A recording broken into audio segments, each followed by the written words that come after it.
আসসালামু আলাইকুম, আমি রাসেল। আজকে আমি যে বিষয়ে কথা বলবো সেই বিষয় হচ্ছে ছেলেমেয়েরা অথবা শিশু। আমরা যদি দেখে থাকি আমাদের যাদের ছোট ছোট বাচ্চা আছে, আমরা যখন কোনো গুরুত্বপূর্ণ বিষয়ে কথা বলি বা কোনো মিটিংয়ে থাকি, তখন আমরা তাদেরকে কাছে আসতে দেই না। বা কোনো ধর্মীয় অনুষ্ঠানে বা কোনো বড় ধরনের কথাবার্তা চলতেছে, সেখানে আমরা বরাবরের চেষ্টা করি যে তাদের সঙ্গে শেয়ার না করতে বা তাদেরকে আমাদের কথা না শোনাতে সবসময় আমরা চেষ্টা করি। কিন্তু এটা আসলেও ততটা ঠিক নয়, কারণ তারা আমাদের কাছ থেকে শিখবে। তারা যা কিছু আমাদের দেখবে, তারা তাই আমাদের কাছ থেকে শিখবে। আহ, ছোট ছেলেমেয়েরা আজকে যা দেখতেছে তারা কালকে সেটা অ্যাপ্লাই করবে।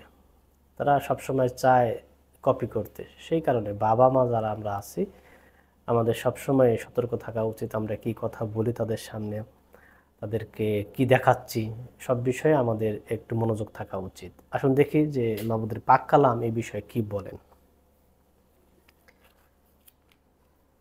আমরা যদি দেখি যে মথি 17-18 অধ্যায়, এখানে লেখা আছে এইভাবে: বড়কে সেই সময় সাহাবীরা ঈসার কাছে এসে বললেন, বেহেশতি রাজ্যের মধ্যে সবচেয়ে বড়কে। তখন ঈসা একটা শিশুকে ডেকে তাদের মধ্যে দাঁড় করিয়ে বললেন, আমি তোমাদের সত্যি বলছি, যদি তোমরা মন ফিরিয়ে শিশুদের মতো না হও তবে কোনো মতেই বেহেশতি রাজ্যে ঢুকতে পারবে না।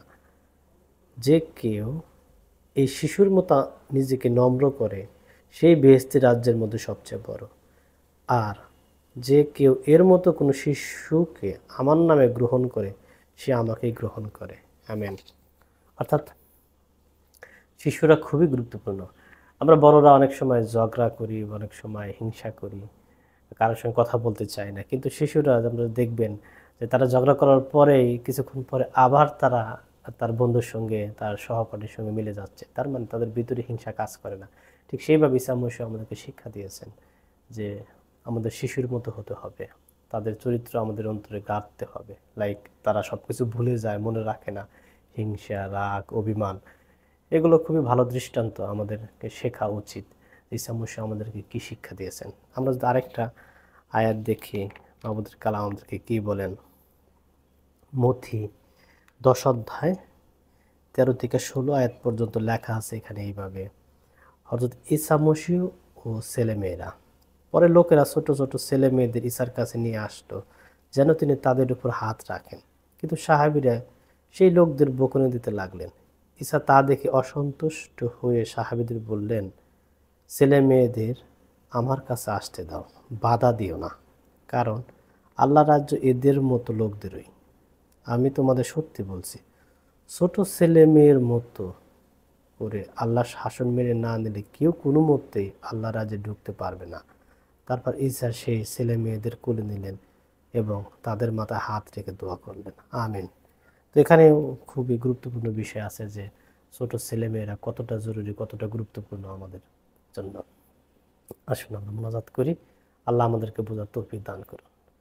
মাবুদ আল্লাহ, তুমি সাহায্য করো, আশীর্বাদ করো, রহমত করো, তোমার কালাম বোঝার শক্তি দাও ও ছোট ছোট ছেলে মেয়েদের ভালোবাসার তুমি তৌফিক দান করো, তাদেরকে জ্ঞানে বুদ্ধিতে প্রজ্ঞায় বৃদ্ধি করো। তোমার নামে মোনাজাত চাই, দয়া করে কবুল করো। আমেন।